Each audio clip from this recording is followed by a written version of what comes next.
यानंतर एक मोठी बातमी येते। ऑपरेशन सिंदूर अजूनही सुरूच आहे असं हवाई दलाकडून सांगण्यात आलेलं आहे। त्यामुळे आपण जे म्हणतोय की आता परिस्थिती निवळतेय, मात्र भारतीय वायुसेनेकडून जे काही संदेश देण्यात आलेला आहे ते म्हणजे ऑपरेशन सिंदूर सुरूच आहे अजूनही। गेल्या काही दिवसांपासून ऑपरेशन सिंदूर ये चलता रहेगा असं देखील सांगण्यात आलेलं होतं। ऑन गोइंग ऑपरेशन आहे, त्यामुळे ऑपरेशन सिंदूर संपलेलं नाही या संदर्भातलं स्पष्टीकरण भारतीय वायुसेनेकडून आलेलं आहे।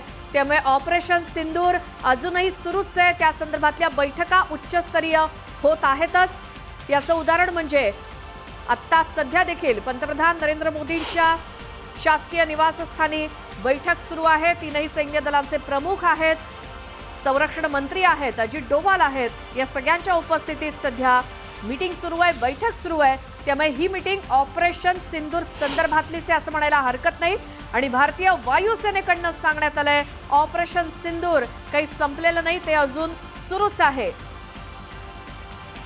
आज सकाळपासून परिस्थिती निवळली आहे अशा बातम्या सगळीकडनं येतात। कोणताही गोळीबार नाही, कोणतेही हल्ले नाहीत, कोणतेही स्फोट नाहीत किंवा आवाज नाहीत।